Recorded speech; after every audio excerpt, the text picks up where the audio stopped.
Congressman Aderholt, good morning. Matt, it's good to be with you. Good to be with you in person. We've done these phone interviews quite often, but to be here in the studio is great. It's always more difficult to do it via phone because you can't you can't get a feel for you get a better feel for where you're going and Right. what you're thinking when you can look a man in the eye. And but I've enjoyed our phone conversations. I think they've been very productive in letting the folks in your district as well as around the central part of Alabama know where you stand on these issues, and you seem to stand on the right side, if you will, no pun intended, on so many of these issues. And, I start back with the stimulus package from last year where you made a stand, drew a line in the sand, felt like it wasn't the role of government to do a lot of what the government was doing, this federal funding, $700 billion. Barack Obama becomes president. We're looking at $800 billion. Let's start there before we get into health care.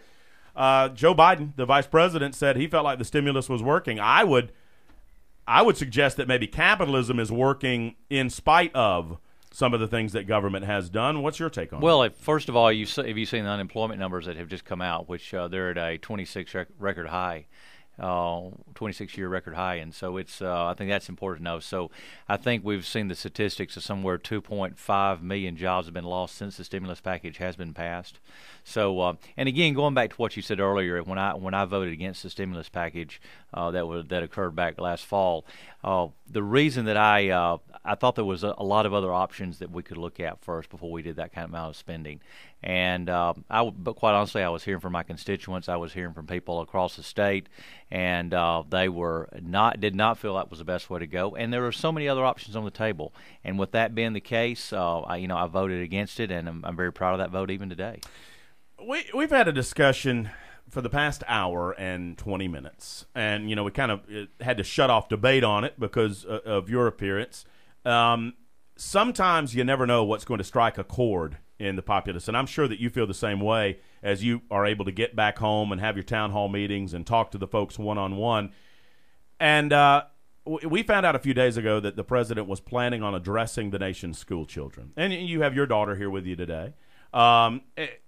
The nature of the address was one of encouragement from what we're hearing. And I know originally the Department of Education wanted the kids to write letters to support the president. They've kind of pulled back on that. They're now releasing the transcript on Labor Day of what the president plans on saying on Tuesday, because there's been nationwide this tremendous backlash from conservative-minded folks who are fearful that the president is attempting to get a message to them through their children.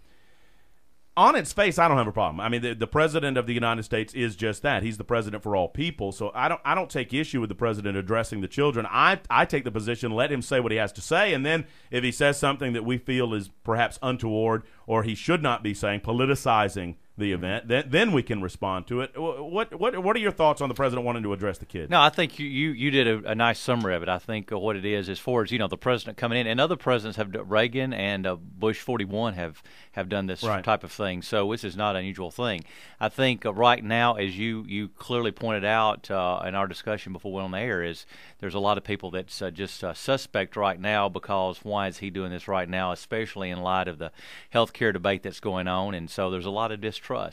And so, but as far as the president speaking to students, saying, stay in school, you need to make good grades, and welcome back to the new school year, I don't think there's anything inherently wrong with that. It's kind of funny that the quagmire that has become health care for President Obama it's almost so huge it's spilling over into this. It's I'm not the smartest guy in the room, but trying to read these tea leaves, I would humbly suggest that perhaps the president wanted this to be a feel-good.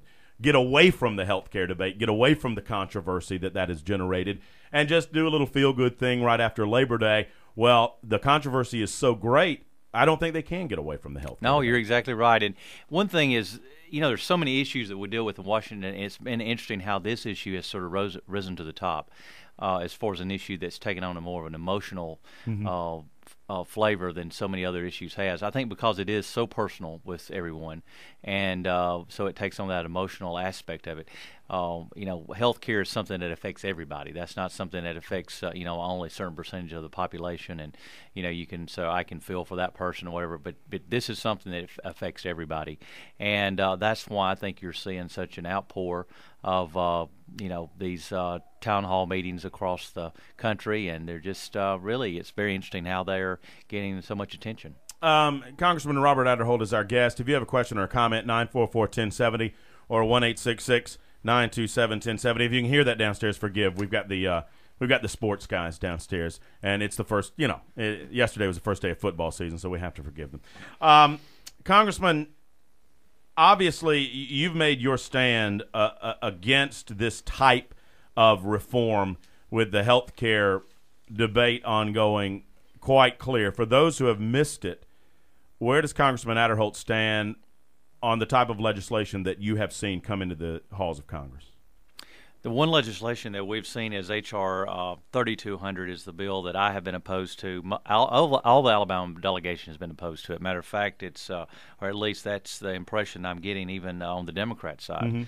Mm-hmm. It's the one that passed the Ways and Means Committee right before we left for the August recess back on July 31st. It was a very close vote, 31-28 in committee, and that was meaning a lot of Democrats had voted against it, but it still passed. That may or may not be the one that Nancy Pelosi brings to the floor of the House of Representatives, because they could make some changes before they bring it to the House floor. So that's yet to be seen. But basically, this is the bill that's been discussed, H.R. 3200, and what it does, it completely turns health care upside down as we know it. The way that I come from on this issue is that we need to look at something like H.R. 3400, which has been a legislation that's it's called Empowering Patients First Act, and it is an alternative bill that a lot of Republicans have supported. And but basically, what this does is improve coverage to Americans, but it really tries to focus on where the problem is. There's a lot of people across the country that don't have insurance, that don't have access to insurance, but you take, for example, of all I think they sometimes the president throws out the number 50 million people that don't have health insurance in this country. If you look at it, 9 million of those people make over $75,000 a year, and so but they choose just not to have insurance. There's a lot of them that would be that are undocumented, non-citizens in this country. And you can include those, and it's part of what I believe disingenuous information that's coming out on the left, that you can't include the undocumented workers, the illegal aliens, in your figures when you're talking about the number of people who are not covered, and then claim that you're not going to include them in the health care coverage when the issue comes up. President Obama just recently said no bill includes illegal aliens in the bill. Well, then why do you include the illegal aliens in the figures that you cite? You kind of trying to have it both ways. Well, and another statistic that is also very interesting, I think, is see that I have seen is that 6 million people are eligible for employer-sponsored insurance, but they're just not enrolled in it. So, I was included. Not to interrupt you, Congressman, but I was included in those numbers when I was in my 20s. I had opportunities to get health care through my employer. And frankly, the $100 or $130 that it would have cost me every paycheck was too much for me to bear. I was in good health. I could not see myself in it was one of those risk reward situations. I think a lot of people in their 20s are taking that same risk, but that's a voluntary thing. That's their personal responsibility. It's a decision.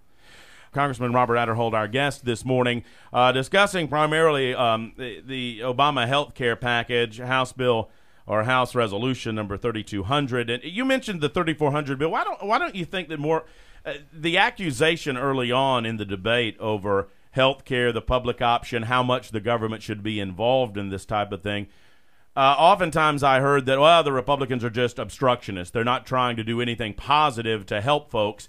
But you present this House Resolution number 3400, and as much as I pay attention, it's the first time that I've heard specifically about that bill. Why do you think that more people aren't hearing about that? Well, I think one reason is because the House leadership and the president has been touting only talking about 3,200, but and even more, even the other reason is this is more of a Republican-based bill. The ideas that are in here, the Republican were in the minority, and so needless to say, it's not getting as much attention. I don't think to me, 3,400. that is the alternative bill that a lot of us are, and I don't know how many people in the Congress have actually co-sponsored this bill, but I know a lot of them like the ideas that are in this bill and would like to see something like this, whether it's this exact bill or not. But what it does, it more or less tries to target the areas that need improving. Those people who are truly out there who do not have access, do not have hope of getting health insurance, and would like to have health insurance some way.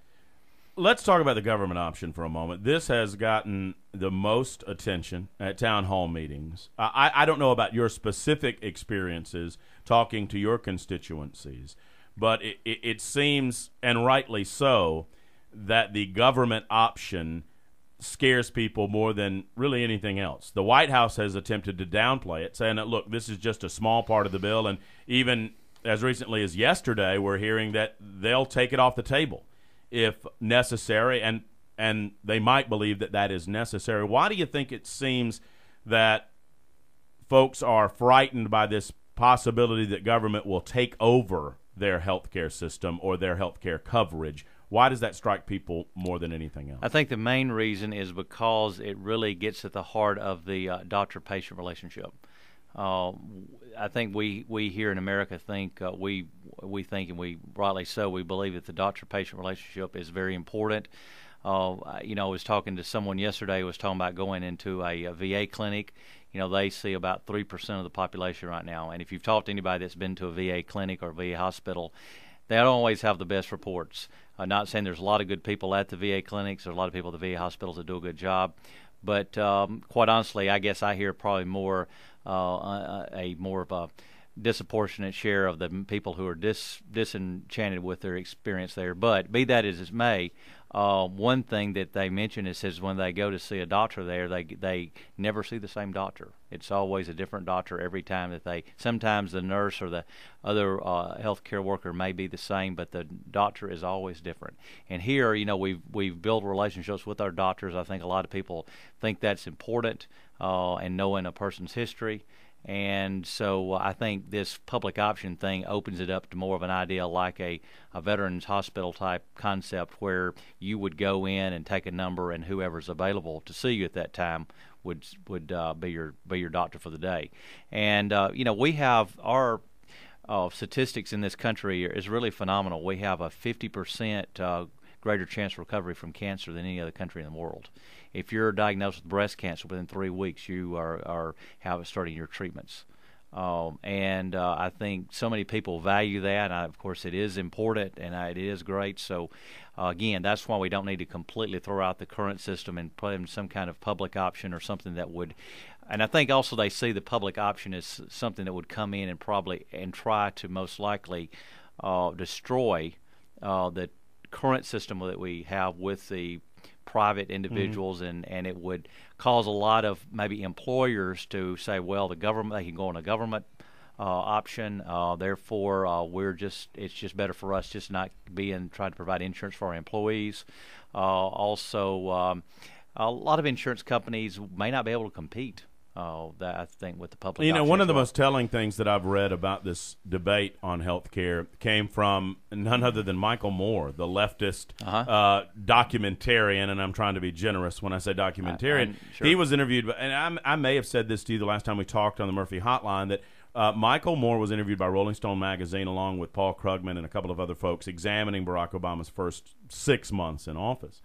And he said one of his biggest disappointments was this whole public option. He called it nonsense. He said anybody who knows anything about healthcare knows that when the government gets involved with competing against private business, the government will drive private business out of business, and it will be a government healthcare program. And he, from his perspective, from the very far liberal left perspective, he's angry with the president for not being fundamentally honest with America and saying, look, the government's going to take over healthcare, which is, interestingly, on the other side of the political spectrum, the fear that he is confirming, Michael Moore is, the fears that so many of Alabamians have that the government would eventually take over the entirety of the healthcare system. And I think that's where a lot of this fear comes from, because we have heard the stories about the Canadian system and the British system and its many failures. Mm-hmm. It's just like, it's sort of the comparison of putting a little kitten in the cage with a big lion and say, no, okay, now y'all compete. But it's a fair fight. Yeah, but so that's right. And who's going to win? But it's clearly who's going to win. So I think that's what there may be a while that the private insurance companies could exist and could make it, but there'd be at some point where they would just have to give in. And number two, and I as far as my perspective on this, and a lot of my colleagues in Washington, we realize that there needs to be some changes made to the healthcare system. It's not that we say this is a great system, there's nothing wrong with it. We do realize there's problems with it. That's why we've introduced bills or we've endorsed bills that like 3400 that try to address the problem that we have of people who don't have access to insurance, and that's a legitimate thing to take care of. What our concern is completely overhauling the system as we know it, completely getting a new system, and so that's why I think that this more balanced approach of trying to target where the concerns are is the best way to go. It seems the president is attempting next week to reclaim the high ground on this battlefield of health care.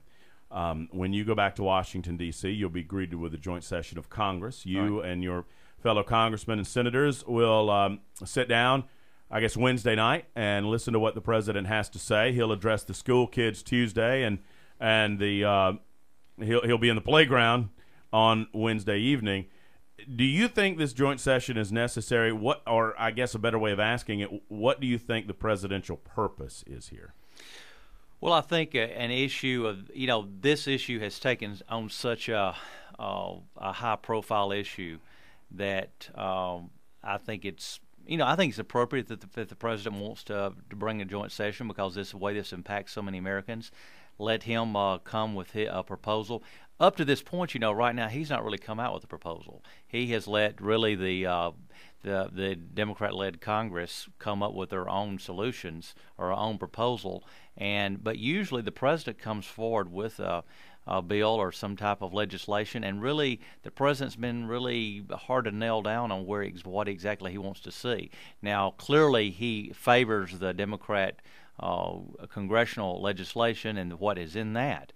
But he's been very esoteric in many ways. Of course, he's talking about the public option may be there, might not be there. So I think it'll be good to hear the president see what he proposes and see what he's going to lay on the table, because usually the president proposes something and the Congress takes that and deals with it, changes it, dissects it, whatever the case may be. You mentioned the Blue Dogs, and among those Blue Dogs, Congressman Bobby Bright and Congressman Parker Griffith are considered Blue Dog Democrats in Washington circles. They've both come out and said they're against this. Archer Davis, Congressman Davis, is running for governor of Alabama. Congressman Davis is not going to do anything that smacks of socialism or anything near socialism if he has plans on winning the governorship in the state of Alabama, and he's stepped forward and said he's against this option. So in order for the president to reclaim some of these Democrats and perhaps reclaim quote-unquote moderate Republicans, you have to eliminate, one would assume, this government option. But doesn't he lose on other fronts? I think it was you and I that were talking about some of the numbers, and maybe it was Congressman Rogers. I get all of you guys mixed up. But some of the numbers that you might gain 30 or 40 Democrats nationwide, but you're going to lose far more than you gain because a lot of liberal Democrats want a government option in this bill. Otherwise, they say they're not going to support Absolutely. it. There is a numerous amount of members of Congress that have said if there's not a public option in, then they don't count on their support for it. So especially I know some of the members of the Congressional Black Caucus, Maxine Waters, I know she's been very vocal on this issue, that she's very much that if it's not in there, then she's pretty much washing her hands of the whole thing. So there's a lot of votes that he's going to lose if he drops that. So it's really, I think it shows you really the disarray right now that the president is on this issue and his party, because they really cannot come up with a clear bill on how to propose something to put before the Congress, because you go one direction, you lose a certain amount of members of Congress. You go another direction, you lose the other percentage. So it's sort of a no-win. And I think this really indicates, thank goodness this bill did not come to the floor before the before the August recess. If this legislation, that's truly why I believe the president wanted to get this legislation moving. You mentioned you mentioned that. I want to ask you about the mood of the Congress prior to the break what you believe the Republican mood was prior to the break. I mean, was there a mood of he's going to get this regardless of what we do? And if that's the case, I'm not saying that is. I don't want to assume. I mean, was that the tenor that when you talked to your fellow Republicans in the halls of Congress? Well, I think after the cap and trade or cap and tax vote, which occurred back early summer, that a lot of people were thinking that he may get this through by 1 or 2 votes, especially on the House side. You know, who knows what would happen on the Senate side. But I think a month out, the end of June, the latter part of June, people were thinking, you know, we may actually have some kind of a bill that the president wants on health care. But by the mid-July, it was becoming clear that the momentum was on the other side, that people were becoming very disenchanted with this legislation. And also we were seeing the factions in Washington were unraveling as well. So mid-July, it was evident the Republicans were seeing that we were starting to win this debate, and that we were not only going to be able to maybe shape it a little bit on the edges, but really have an impact on how this legislation goes forward. What was your first session in Congress? What year? I came in 1997. I was elected in 1996 for the 105th Congress. Forgive me for not knowing that, but so you saw the Republican majority and the frustrations that we experienced back here at home, and I'm sure you experienced them in the Congress, that the Republican majority could not coalesce and use its political willpower to get things pushed through with the Republican president. They obviously lost that majority in the House and the Senate. And now it's kind of interesting that we're seeing a very similar type of frustration on the part of the Democrats. With the shoe on the other foot, how does it look to you now? I don't mean to ask such a simpleton question, but I mean, based on your experience and not being able to get things passed that you believe very important to Alabamians and to your district, but now you see the political maneuvering on the other side being in the minority. I'm just curious how that experience has changed your view of that. Well, when I was in the majority back in this was the second term of Bill Clinton's administration, I'll be honest with you, we were getting hit pretty hard by a lot on our own team, to saying, why don't you do this, why don't you move this, why don't you get it? And clearly a lot of it was that we had the majority, but just because you have the majority doesn't always mean that you can move the legislation in, because members of Congress, unlike I think other forms of other systems of government like in Britain and some other countries, we don't really have the party system per se as we have. Everybody talks about, you know, being loyal to your party and, you know, what's the party going to make you vote. But when it comes down to it, I will tell you, members of Congress have to listen to their constituents. And that's the great thing about America. I was recently talking to a friend of mine that's a member of Parliament in Great Britain, and you know, when it comes down to it, their party picks whether they will be on the ballot or not, not their constituents. So there is a loyalty to their party first and foremost, and then their constituents. Here in the United States, we have a great system. I think it's much greater. We have a system where people are first and foremost, members of Congress have to answer to their constituents, and then to their party. And I think that's vitally important, because I consider myself, you know, I realize that I'm elected by the people of the 4th District of Alabama, and not by the Republican Party. And I think that Bobby Bright and Parker Griffith are seeing in their districts that the most of their constituents are not necessarily in line with what the National Democrat Party wants to do.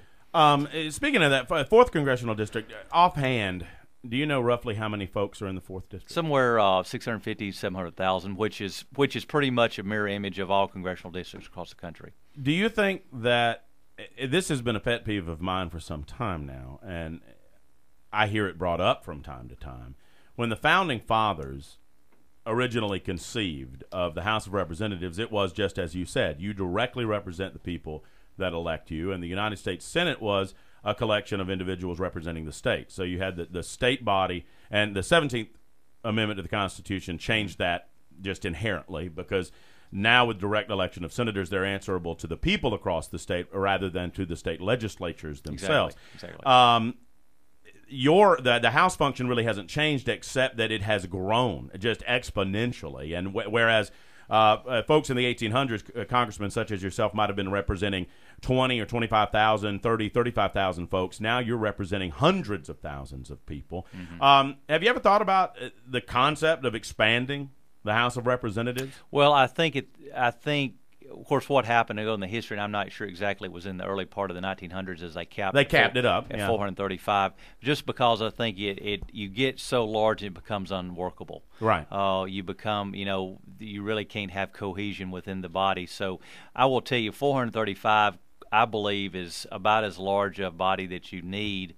It's pretty crazy now. Have a workable. While I understand that originally that, and I haven't done the math, done the math on it, but I think if you had the original districts that the Founding Fathers, and I even think that there's somewhere that the Founding Fathers had written that each member of Congress shouldn't represent more than 30,000 people. That's the figure that sticks in my mind or for something some like that. But if that was translated today, you'd have about 10,000 members of Congress. A little unwieldy. Again, I hadn't done the math on that, but you'd probably have to build another wing. So yes, and so therefore it'd really just be unworkable. So, one thing that people say, don't you get tired of running for Congress every 2 years? And it is, running every 2 years is very. It's almost a constant race. But at the same time, I will tell you that it keeps the people very close to the House. A few more moments with Congressman Robert Aderholt. Before he, makes his way to Jasper and around the state of Alabama, and then you have to leave God's country and go back to Washington, D.C. I'm sorry for that, but, you made this lot. You make this lot every 2 years, as you mentioned. What else is going on in Washington, D.C.? As we were talking about during the break, it seems that the health care debate, and rightly so, has taken the air out of the room with anything else. But you mentioned to me that you're on the Appropriations Committee, and October 1st is approaching very fast. You don't have a lot of time to make sure the government will continue to run. It's a new fiscal year. All right. And in the House, we have passed the 12 appropriation bills that we are required to pass on the House side. The Senate, I'm not sure exactly before they left. They stayed in a week longer than we did. I think they may have gotten up to about 5 or maybe 6 appropriation bills out of the 12. They will probably continue back on trying to get those. Then they'll have to marry the 2 bills up on the House and Senate side and come together for a bill to be put before the president. So this will all, in theory, have to take place before October 1st. Quite honestly, we always usually extend that date. We do a bridge over to the spending levels from the previous year until, a 2-week fix or a month or 30-day fix or whatever until we can get all the bills passed. So October 1st may get here and we may not have all 12 bills passed, but at least we'll be able. But I think we're in position sometimes this fall to try to get those underway. But needless to say, with the health care thing, this has really taken, as you say, a lot of wind out of the other issues that have been front and center over the last several months. Only about a minute left, but look into your crystal ball, Congressman. Do you believe that at least the health care bill that the Democrats have proposed has a chance of passing? Not in the current form. I think that you may see something, but I think they're going to have to scale way back. The president's got to have something to save face. And I think they may get something out, but I don't think it'll be nearly what the president wanted or what the Democrats and what Pelosi wanted to see. I hope you and your lovely daughter, who's here in studio with you. Yeah, glad to have Mariella with me today. And your wonderful family have a great Labor Day and do the good work of the 4th District. Thanks for coming up. Thanks, Matt. It's good to be here in person. Congressman Aderholt.